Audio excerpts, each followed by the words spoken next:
Здравствуйте, ребята. Суммативные оценивания за третью четверть. Прослушайте текст 2 раза и выполните задание.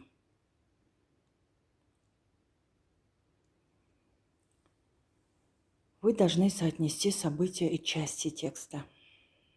Где вступление, где основная часть, где заключительная часть. Второй вопрос. Почему волки стали создавать настоящие сообщества? Третий вопрос. Какой фразеологизм из текста соответствует значению «не оплошать, не осрамиться, выполнив что-либо наилучшим образом, показать себя с лучшей стороны»?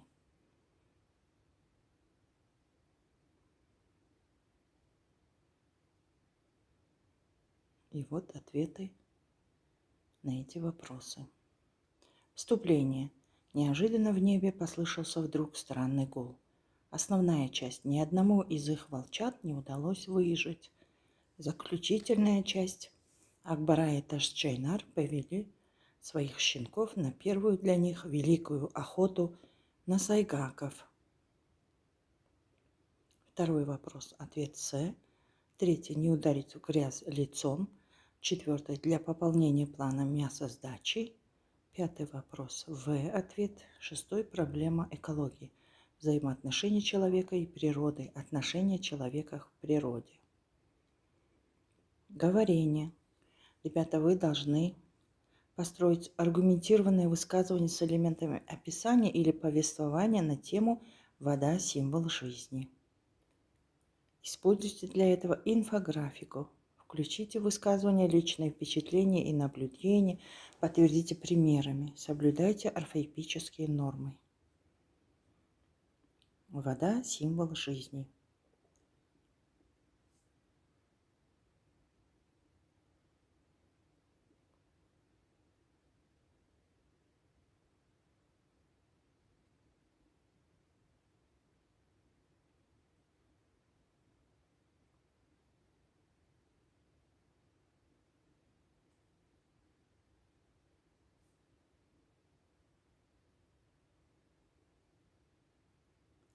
Задание на чтение. Прочитайте текст и выполните задание. Почему, согласно тексту, судьба дала писателю-натуралисту фамилию Зверев? Какой деятельностью не занимался Максим Зверев? Почему Виталий Бианки называет писателя редкостным наблюдателем? Что значит относиться к живому как человек разумный? Сформулируйте 2 проблемных вопроса по содержанию текста.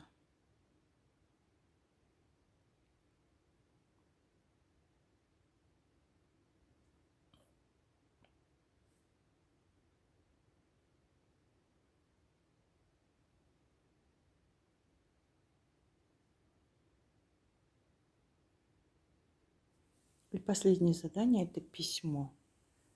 Прочитайте высказывание Михаила Задорнова: «Если не будешь есть еду как лекарство, то будешь есть лекарство как еду». Согласны ли вы с его мнением? Напишите эссе «Рассуждение с элементами повествования», в котором выразите свое согласие, несогласие, аргументируйте ответ. Объем 120-140 слов. Соблюдайте последовательность изложения мысли, смысловую цельность и стилистическое единство.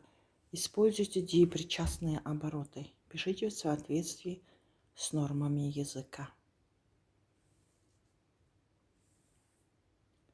До свидания, ребята. Удачи вам!